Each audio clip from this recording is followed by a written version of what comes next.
বগুড়া কারাগারের মূল ফটকের সামনে ১০০ মিটার দূরেই করতোয়া নদী। কারাগারের কনডেমড সেলের ছাদ ফুটো করে করতোয়া নদীর তীর ধরে পালাচ্ছিলেন মৃত্যুদণ্ডপ্রাপ্ত ৪ আসামি। কারাগার থেকে উত্তর দিকে প্রায় আধা কিলোমিটার পথ নদীর পাড় ধরে এগিয়ে যান তারা।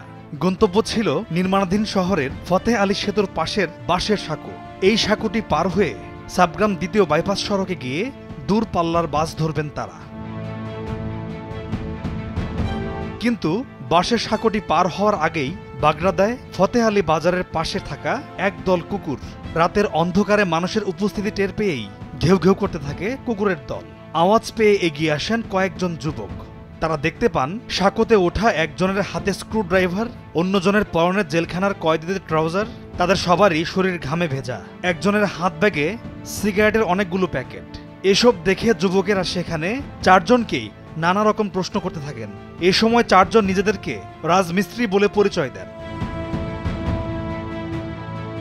গেল মঙ্গলবার দিবাগত রাত ৩:৫৬ দিকে বগুড়া জেলা কারাগারের ছাদ ফুটো করে বিছানার চাদরকে রশির মতো ব্যবহার করে কারাগারের প্রাচীর টপকে পালিয়ে যান মৃত্যুদণ্ডপ্রাপ্ত ৪ আসামি। পরে পুলিশ অভিযান চালিয়ে ২৭ জুন ভোর ৪:১০ দিকে বগুড়া শহরের চেলোপাড়া চাষিবাজারের মাছের আড়ত এলাকা থেকে গ্রেফতার করে তাদের। এর আগে তাদের ধরে ফেলেন কয়েকজন যুবক। এলাকার লোকজনের সঙ্গে কথা বলে জানা যায় এই সব তথ্য। স্থানীয়রা জানান, কুকুরের দল ঘেউ ঘেউ করলে তারা ভাবেন চোর এসেছে। তখন সাঁকোর কাছে চলে আসেন তারা। এসে দেখেন ৪ জন বাঁশের সাঁকো পার হয়ে সাবগ্রাম যেতে চাইছেন।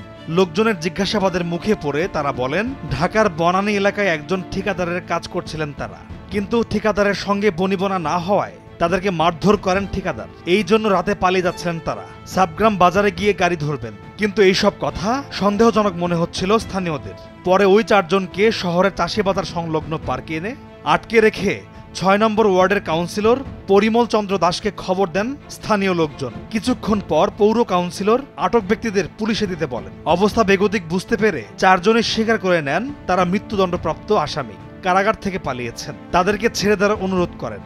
বিনিময়ে তারা ৫০ থেকে ৬০ প্যাকেট সিগারেট দিতে চান, কিন্তু তাতে কোনো লাভ হয় না। কাউন্সিলর পরিমল চন্দ্র দাস তাদেরকে পুলিশে দেন। সদর ফাঁড়ির পুলিশ ৪ জনকে গ্রেফতার করে রাতে ডিবি কার্যালয়ে নিয়ে যায়।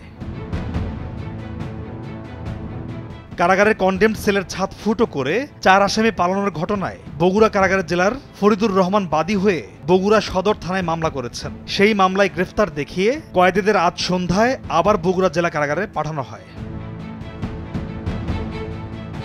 পলাশ খান, ভোরের কাগজ।